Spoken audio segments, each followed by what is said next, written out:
Good morning, everyone. My name is Matthew Gonzalez, and welcome to a brand new episode of my daily mental health tip series.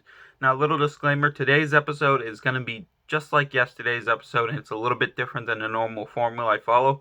Today's episode is also an open letter towards those of you on the autism spectrum, just like myself. It's okay to stim. Now, let me quickly define stimming, alright? Stimming, or self-stimulating behavior, as it's also known, basically just behavior people like us on the autism spectrum do to cope with things. That can mean a lot of different things. That can mean rocking back and forth, pacing. In my case, I just like to use my hands and have something in my hands to move around with.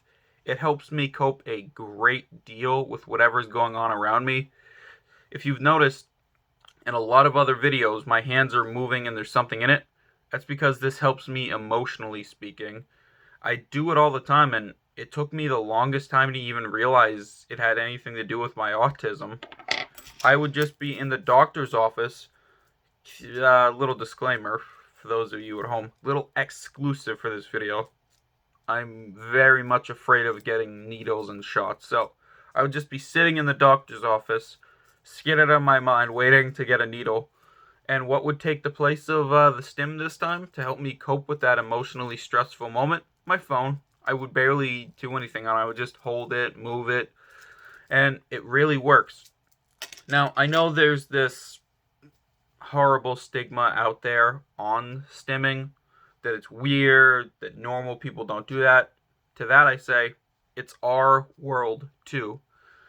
It's not just the average neurotypical people's world. They don't get to control what we do. So, if it helps you emotionally speaking, go for it, man. Go for it, dude.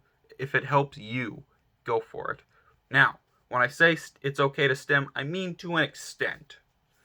Some of our stimming behaviors, not all, actually I feel like the vast majority of them aren't like this, but some of them can be physically harmful to us.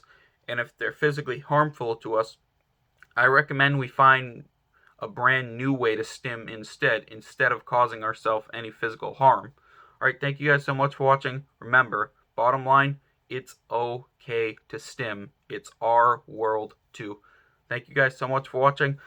More importantly though, I hope you got something useful in my words today. My name is Matthew Gonzalez, and remember, there's always a reason to smile.